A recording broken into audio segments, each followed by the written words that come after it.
Béni soit Dieu. Amen. Mon cœur est réjoui de ressentir la bonne présence du Seigneur. Comme nous le voyons dans sa parole, il dit là où deux ou trois sont assemblés, on a l'habitude de le dire, et que Christ est là au milieu de nous. Et quand on commence à prier des fois, quand on ressent la bonne présence du Seigneur et cette communion, quand on est ensemble dans le même élan, dans le même esprit, on se sent porté comme des ailes dans la prière. Quelle grâce de lui appartenir. Donc on a tenu dans ces jours qui passent, et vous faire un petit complément sur la Pâque. Donc la Pâque, on pourrait parler de beaucoup de choses. C'est tellement vaste le sujet de la Pâque. Le sujet est tellement grand qu'on pourrait parler de la façon dans laquelle Jésus a fait la Pâque. Qu'est-ce que la Pâque? Et il faut comprendre déjà que la Pâque existait avant que Jésus vienne. Et on a, dans le milieu chrétien, aujourd'hui, on fait beaucoup comme si c'était Jésus qui avait amené la Pâque. Mais la Pâque existait déjà avant que Jésus vienne.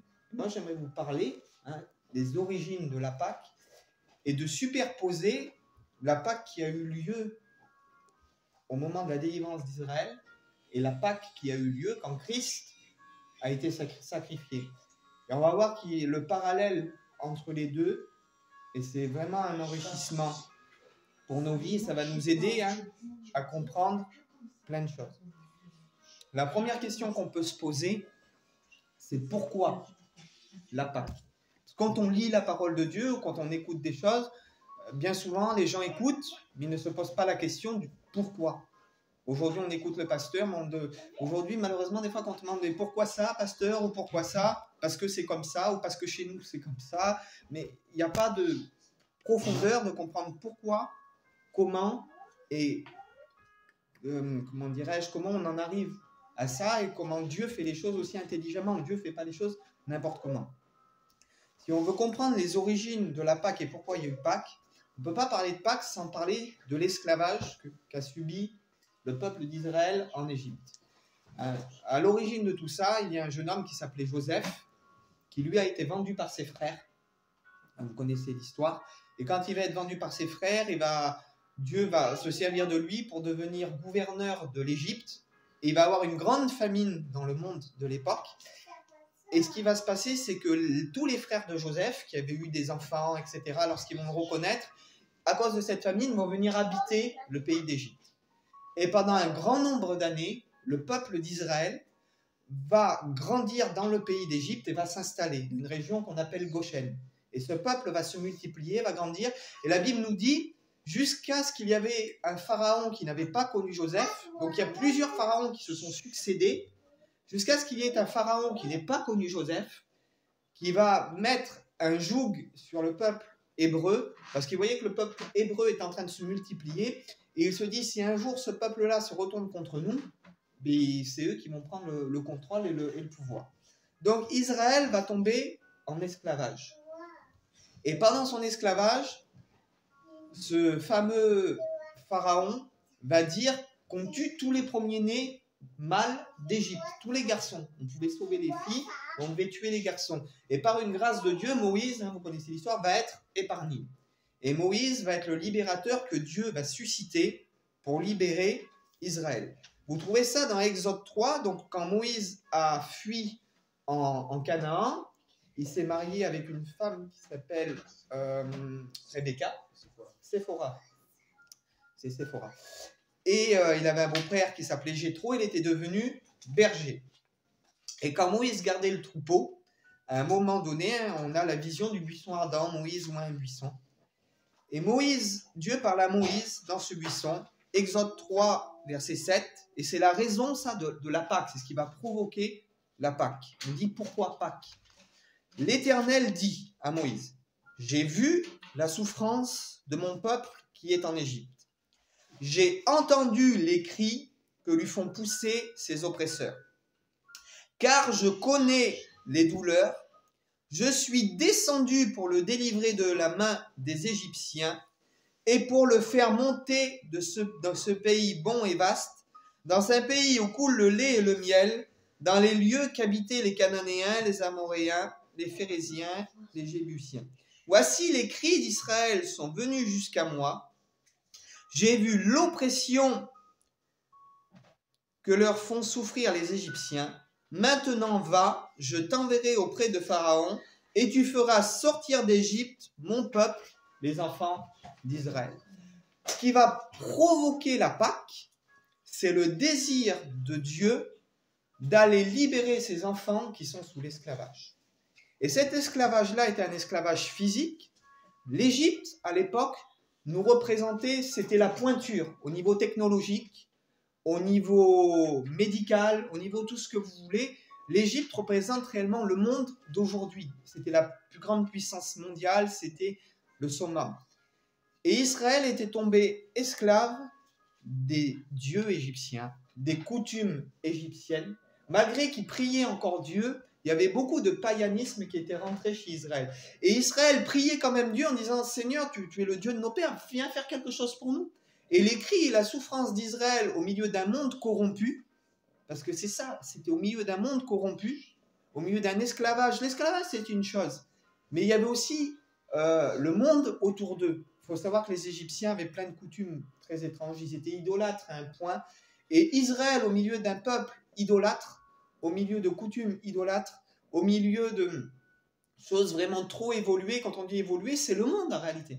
Quand on dit que le monde a évolué aujourd'hui, c'est les mœurs qui ont évolué aussi.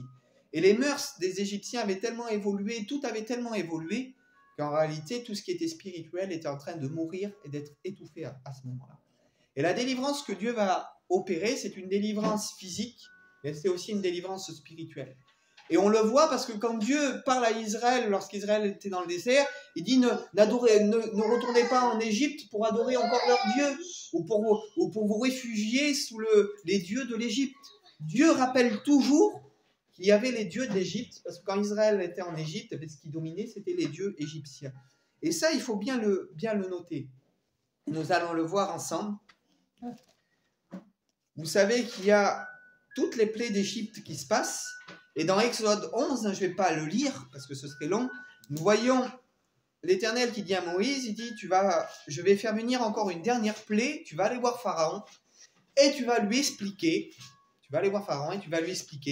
que je vais faire venir une plaie, que tous les premiers-nés d'Égypte, des premiers-nés du bétail jusqu'aux premiers-nés des enfants, de la maison de Pharaon jusqu'à la maison de son esclave, de sa servante, tous les premiers-nés d'Israël vont mourir.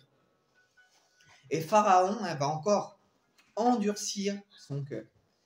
Et Dieu parle à Moïse en disant, vous, vos premiers-nés, ne vont pas être touchés. On va lire Exode 12, et après on va rentrer plus en profondeur sur les raisons de la Pâque, comment la Pâque s'est passée, et pourquoi Dieu, justement, on va poser beaucoup de questions, mais des bonnes questions qui vont nous donner à comprendre beaucoup de choses. L'Éternel dit à Moïse et à Aaron dans le pays d'Égypte, ce mois-ci sera pour vous le premier des mois. Donc Dieu est en train de dire que le mois d'avril, ce sera ce mois par lequel vous commencerez votre calendrier. Je change les temps, c'est-à-dire avant vous viviez sous le joug des Égyptiens, avec les temps des Égyptiens, avec la vie des Égyptiens. Mais aujourd'hui, moi je change les temps, les circonstances et vous allez vivre à ma façon à moi. Et aujourd'hui sera pour vous le premier des mois de l'année. Parlez à toute l'assemblée d'Israël et dites le 10e jour de ce mois, donc le 10. Vous prendra un agneau pour chaque famille, un agneau pour chaque maison. Si la maison est trop grande ou trop nombreuse pour un agneau, elle la prendra avec son proche voisin selon le nombre des personnes. Vous compterez pour cet agneau d'après ce que chacun peut manger. Ce sera un agneau sans défaut, mâle, âgé d'1 an. Vous pourrez prendre aussi un chevreau.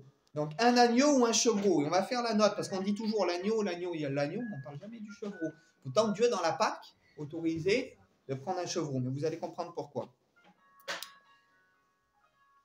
Vous le garderez jusqu'au 14e jour. C'est-à-dire que les Israélites devaient faire rentrer l'agneau chez eux et ils devaient garder l'agneau ou le chevreau pendant 4 jours dans la maison avec eux. Ça, c'était important aussi. Toute l'assemblée d'Israël l'immolera entre les 2 soirs. Immoler, ça veut dire sacrifier, égorger.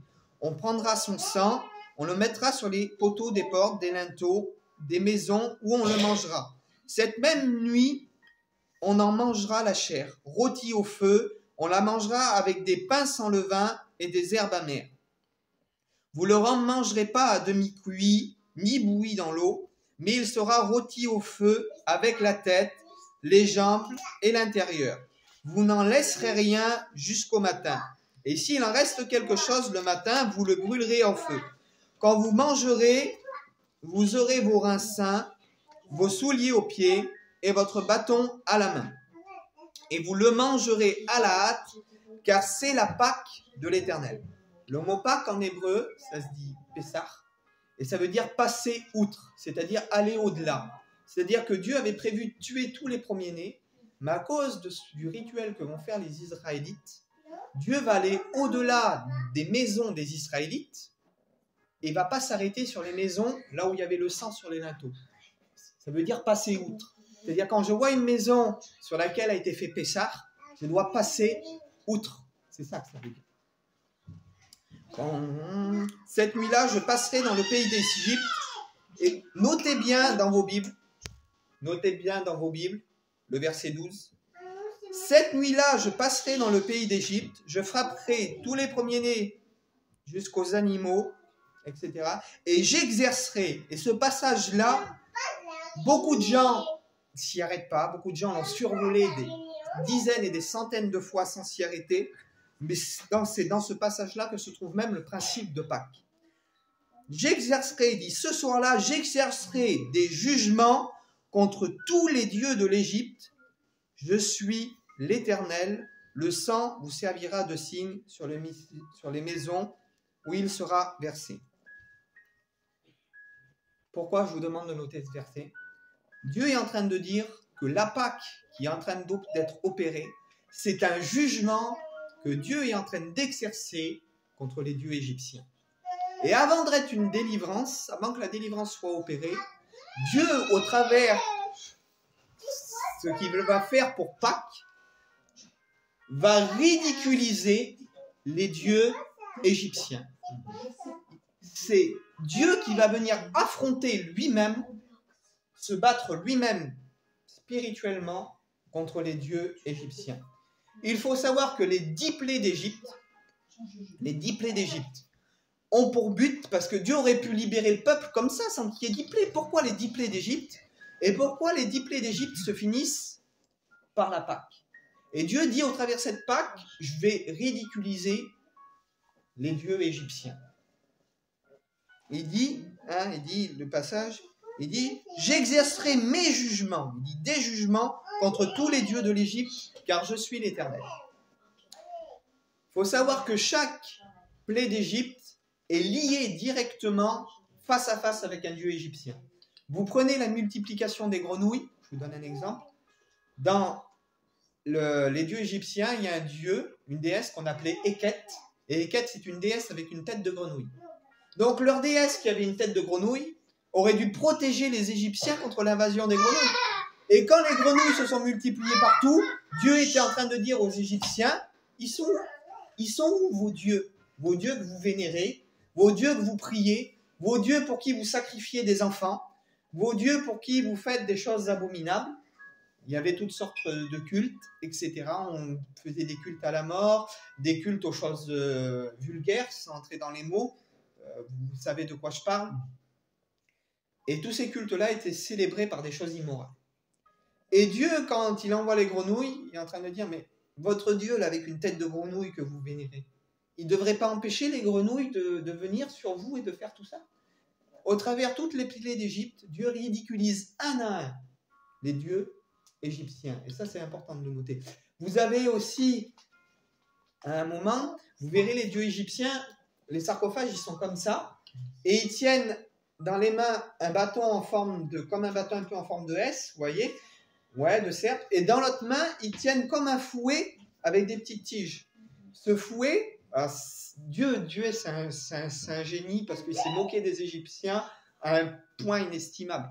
Les dieux égyptiens sont représentés comme ça. Ce que les dieux égyptiens tiennent dans les mains, ça s'appelle un chasse-mouche. C'est ce qu'on servait les pharaons pour chasser les mouches quand ils s'approchaient. un martinet, mais ça s'appelait un chasse-mouche. C'était pour chasser les mouches. Leur dieu avait des chasse-mouches dans les mains et pourtant ils n'ont pas pu empêcher l'invasion des mouches qui a été déversée sur le pays d'Égypte. Comment Dieu va ridiculiser toutes les croyances, toute leur foi, tout ce que ce monde était en train de vivre à cette époque. Dieu va dire, mais vos dieux, ils ont des chasse-mouches dans les mains, et puis pourtant vous subissez une invasion de mouches qui vous donne des maladies. Voyez un peu comment Dieu, au travers de tout ce qu'il a accompli, et la Pâque, on va voir la conclusion, la Pâque, c'est ça. Alors, on se pose la question, mais pourquoi un agneau? C'est que ça correspond encore à une divinité égyptienne. Il y a une divinité égyptienne qui s'appelle le dieu Koum. Et le dieu Koum, c'est le dieu qui façonne les hommes. C'est-à-dire, quand quelqu'un est dans le sein de sa mère, c'est le dieu Koum qui le façonne, qui lui donne en réalité la vie. C'est lui qui donne la vie au premier-né, en fait. C'est lui qui donne la vie. Et ce dieu, eh bien, c'était un dieu avec une tête d'agneau. Et ce que Moïse va faire, c'est un scandale en réalité. Il est en train de dire, ce que vous vénérez, nous on l'égorge. Ce que vous êtes en train de placer sur un piédestal, votre Dieu qui est censé vous sauver, nous on l'égorge et on le mange. Vous comprenez un peu comment Dieu va prendre à contre-pied complètement, va venir prendre à contre-pied complètement ce Dieu qui était censé les sauver, qui était censé empêcher les premiers-nés de mourir, parce que c'est un Dieu égyptien. Il aurait dû empêcher les premiers-nés de mourir, vu que c'est lui qui les a façonnés. Dieu est en train de dire, votre Dieu, nous on le tourne en ridicule. Et pour le tourner en ridicule, c'est le même principe dans Nombre 21, quand il y a le serpent d'airain. Vous connaissez cette histoire. Les serpents vont mordre, et Dieu va dire à Moïse, tu prends un serpent et tu vas l'élever. Et c'est la malédiction qui devient bénédiction. C'est quand on regarde au serpent, le serpent qui est la malédiction, mais ça devient bénédiction. Quand on tourne en dérision ce faux Dieu qui va être sacrifié, ce qui devait être une malédiction pour Israël, parce que les Égyptiens vont dire, mais si vous faites ça, notre Dieu il va se fâcher. Vous êtes en train d'offenser nos dieux. Ce qui devait être une malédiction pour Israël va devenir une bénédiction en réalité pour eux. Va devenir quelque chose, Dieu est en train de prendre complètement le monde à contre-pied. Et ce qui devait être en réalité aux yeux des Égyptiens, et on retrouve ce principe-là dans le sacrifice de Jésus, dit que la croix elle est une folie pour celui qui périt. Il dit comment un homme sur la croix, vous croyez en ça, mais c'est une folie pour vous. C'est une folie pour les gens. Et puis pourtant, pour Israël, c'était le moyen que Dieu avait choisi pour tourner en dérision tous les faux dieux égyptiens et pour donner la délivrance au peuple qui était voici. Sacrifier un agneau, comme je le dis, devait normalement provoquer la colère des Égyptiens. Selon le monde, défier l'Égypte, c'était une folie. Vous imaginez un petit gang, ils étaient nombreux, mais quand je dis un petit gang, un petit peuple là, il s'est dressé contre toute l'Égypte. Un peuple s'est dressé contre la plus grande puissance mondiale. Et faut pas oublier que la Pâque, c'est avant tout Dieu et ses enfants qui se dressent contre le monde. C'est Dieu et ses enfants qui se dressent contre un monde qui est corrompu, contre un monde en réalité qui prône l'idolâtrie, qui prône le mensonge, qui prône des cultes idolâtres. C'est un Dieu qui se lève en réalité pour délivrer son peuple de l'idolâtrie et qui se dresse en réalité contre le monde. Et le sens profond qu'il y a derrière tout ça, c'est ça en réalité. C'est ça. Et il y a, comme je vous ai dit tout à l'heure, un lien direct avec ce qu'a accompli Jésus. On va lire dans le Nouveau Testament, vous connaissez le passage, 1 Corinthiens 5, verset 7. 1 Corinthiens, je vais aller trouver, c'est plus loin encore. Hop, Romains. 1 Corinthiens 5, verset 5 à 8. 1 Corinthiens 5. Alors, vous suivez avec moi.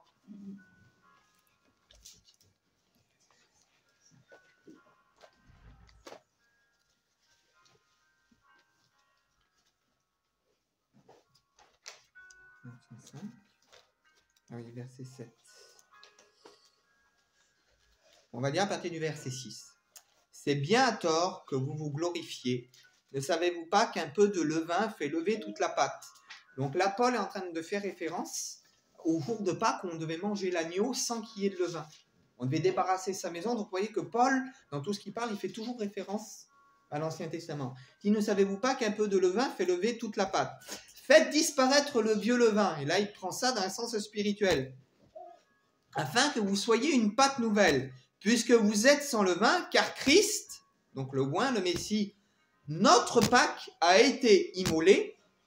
Célébrons donc la fête de Pâques, non avec du vieux levain, mais avec un levain, non avec du vieux levain, donc avec un levain de malice et de méchanceté, mais avec des pains sans levain, de la pureté et de la vérité. Il dit que Christ, notre Pâques, a été immolé. De quelle manière Christ est devenu notre Pâques et comment il peut s'identifier là à cet agneau? Parce qu'il est dit, voici l'agneau de Dieu, Jean le Baptiste va dire sur Christ, voici l'agneau de Dieu qui ôte le péché du monde. Comme je dis, il y a un lien direct entre la première Pâques et la Pâques renouvelée, la nouvelle alliance, l'alliance qui a été renouvelée. Colossiens 2,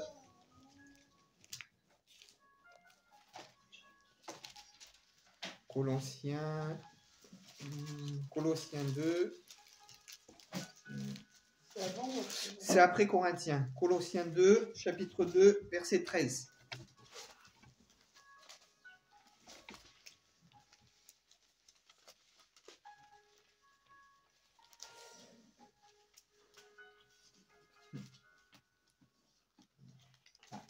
Jésus, c'est l'homme agneau. Et de la même manière, au travers du sacrifice de la croix, de la même manière qu'au travers de la Pâque, Dieu a ridiculisé les dieux égyptiens et les a mis à néant, le passage nous dit ceci.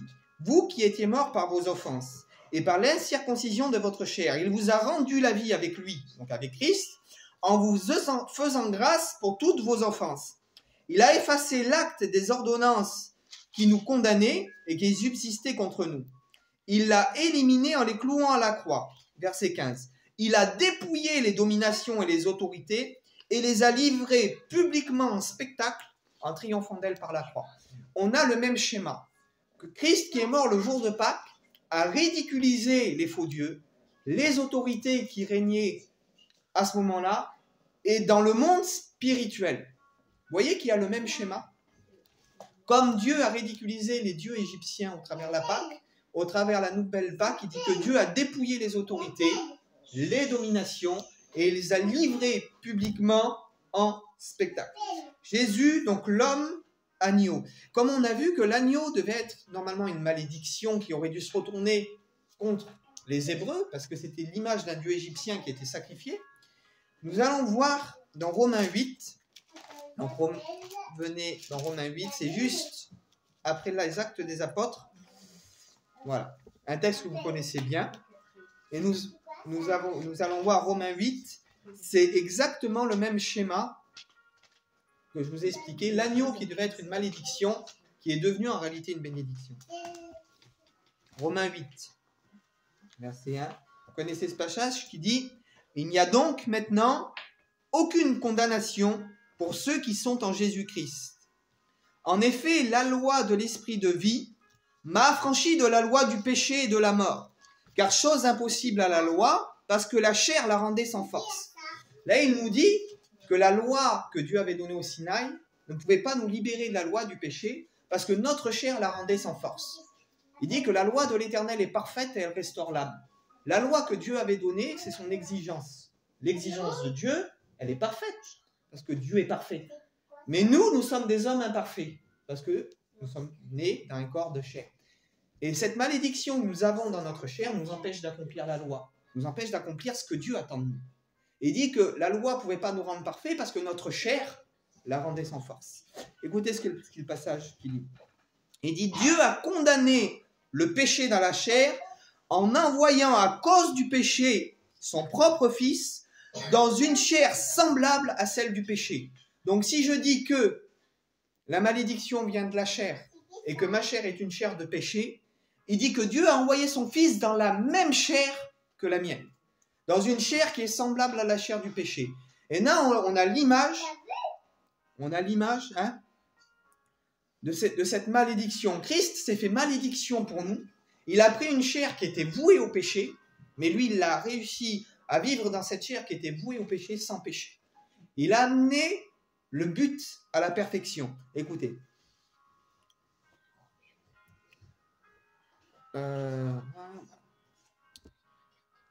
Car chose impossible à la loi, je reprends, parce que notre chair la rendait sans force. Dieu a condamné le péché dans la chair en envoyant à cause du péché son propre Fils dans une chair semblable à celle du péché. Et cela afin que la justice de la loi soit accomplie en nous, qui marchons non selon la chair, mais selon l'esprit. Et au travers la mort et la résurrection du Messie, cette loi qui n'était pas possible d'accomplir, Dieu l'a compris, lit et l'écrit dans mon cœur.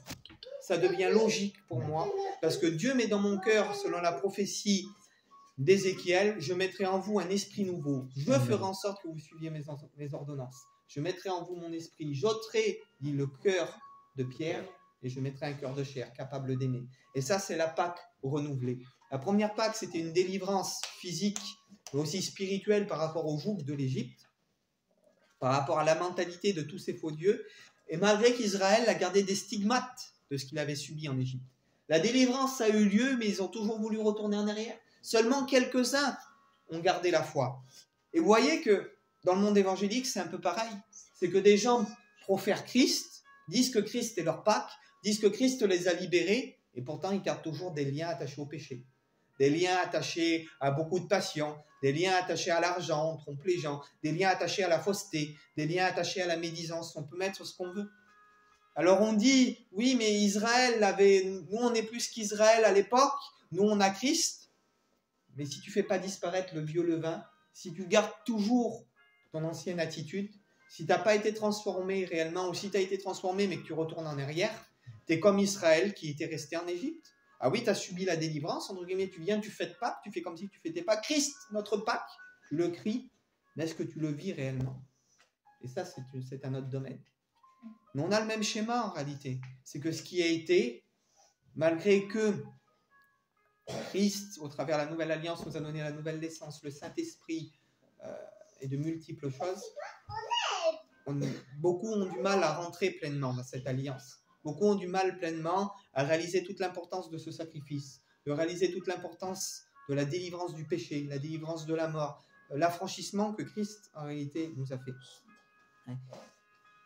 Donc il dit, il a condamné, il dit, le péché dans la chair en envoyant dans une chair son propre Fils, dans une chair semblable à celle du péché, et cela afin que la justice de la loi soit accomplie en nous, qui marchons non selon la chair, mais selon l'esprit. Après le passage continue, il dit, ceux qui s'affectionnent aux choses de la chair ne sauraient plaire à Dieu, et il dit, voilà, etc. Vous connaissez le passage, je ne voudrais pas m'étendre là-dessus. Donc vous avez vu qu'il y a un parallèle direct au niveau de la malédiction, au niveau de l'agneau. Parce qu'on dit pourquoi un agneau c'est pur. C'est pas plus pur un agneau qu'un chevreau, spécialement qu'un autre animal.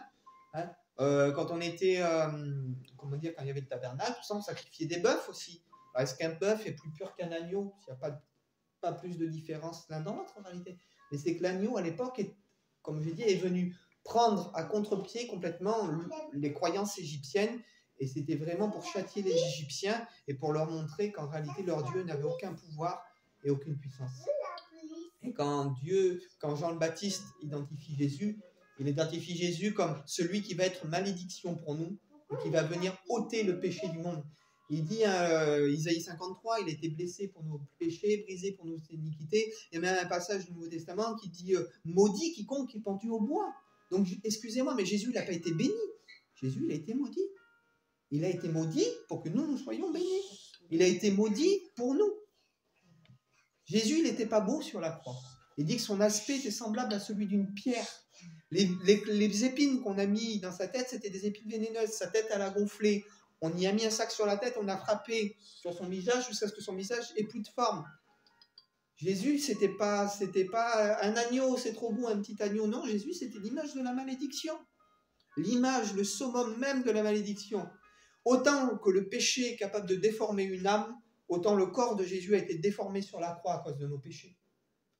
Jésus sur la croix a été déformé de la même manière que cet agneau qui était la forme de ce faux Dieu, de la même manière Jésus sur la croix a pris la forme de ce péché qui nous condamnait, a pris la forme de tous ces faux dieux, toute cette fausse idolâtrie, tout ce que les gens croyaient. Jésus a pris, parce que l'idolâtrie aussi est un péché, et Jésus il a fallu qu'il prenne la forme du péché.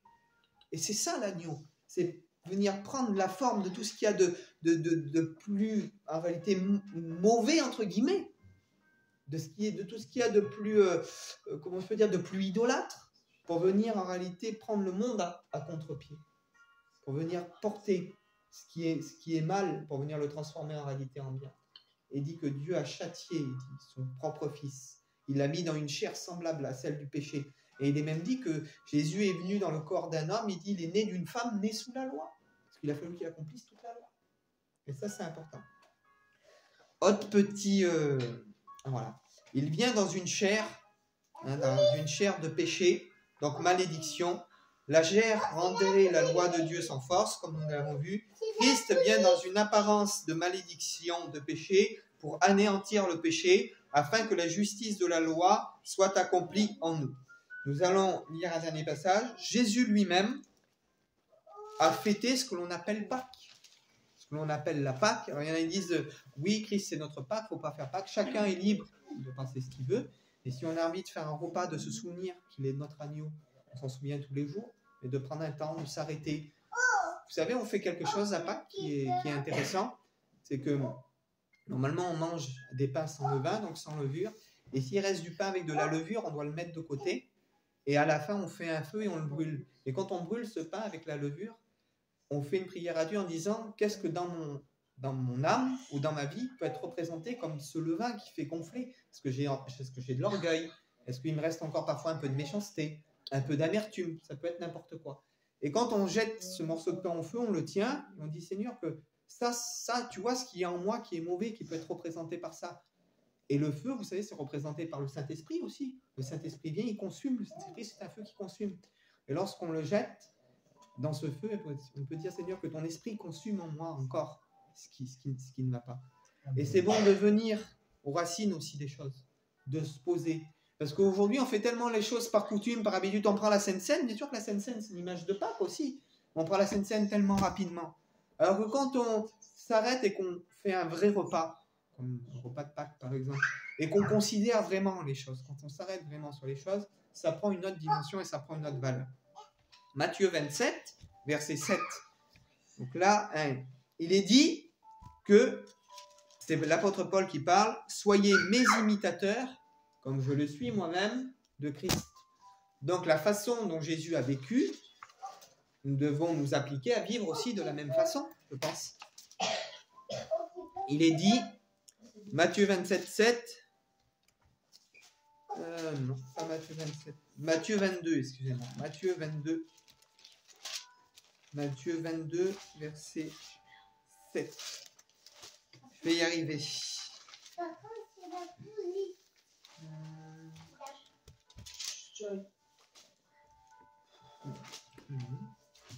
Non, c'est Luc 22, 7. Oh là là, excusez-moi.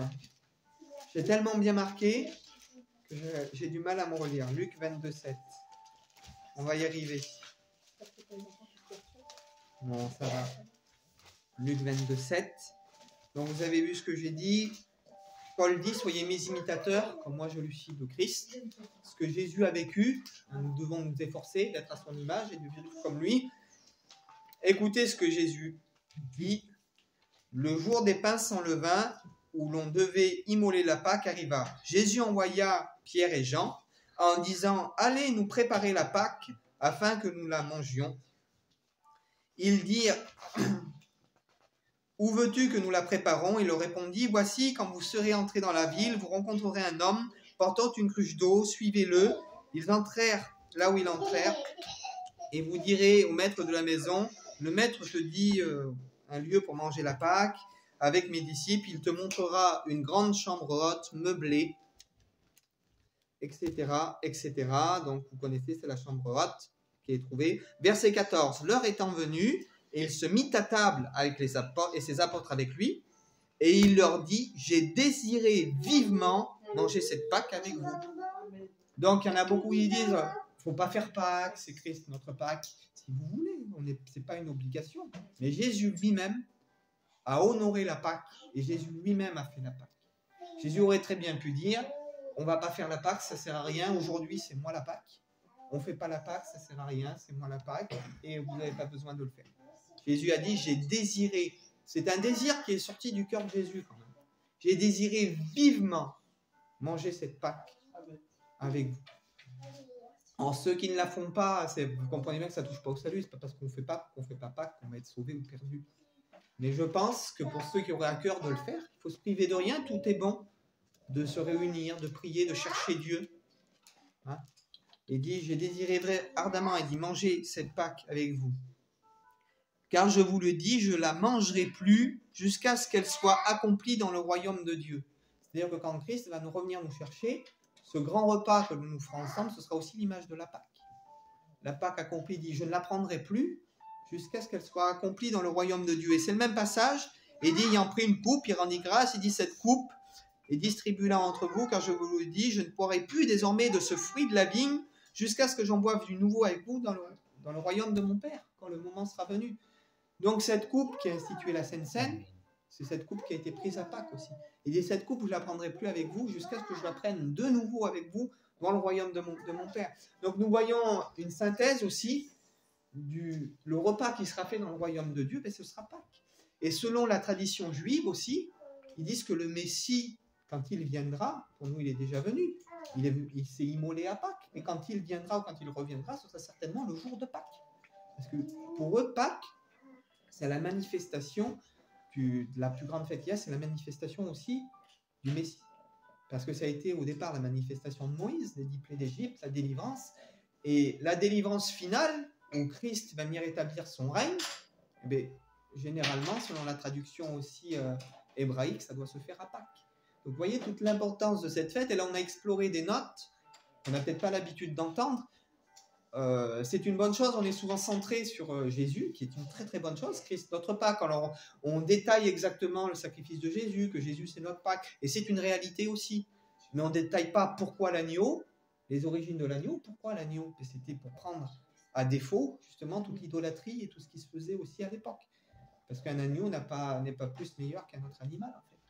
Et toutes ces choses-là, c'est bien aussi de le savoir, parce qu'il y a beaucoup de gens qui l'ignorent. Et le passage que je vous ai lu tout à l'heure, il dit, j'exercerai mes jugements, c'est Dieu qui parle au travers de ce que je vais faire, là, ce que je suis en train de mettre en place. Dieu dit, je vais exercer mes jugements contre les dieux égyptiens. Donc on voit vraiment que la façon dont la Pâque a été instituée va ridiculiser et châtier les dieux égyptiens. Et c'est pour ça que Dieu va prendre un agneau. Et on l'a vu ensemble, je ne vais pas vous refaire toute l'explication, mais vous pouvez regarder toutes les notes que j'ai données, vous regardez le dieu Kun sur Internet, vous pouvez regarder le déesse Eket aussi, qui avait une tête de grenouille. Et ça, c'est des notes parmi plein de notes. Mais on voit vraiment tout le parallèle entre la Pâque, qui a été la délivrance de l'Égypte, et la nouvelle Pâque, qui a été la délivrance du péché au travers Christ. Béni soit Dieu, j'espère que ces notes vous auront éclairé, vous auront fait comprendre des choses aussi, et puis vous auront permis de voir peut-être la Pâque, le sacrifice de Jésus, même le rituel de la Pâque, autrement. Soyez bénis.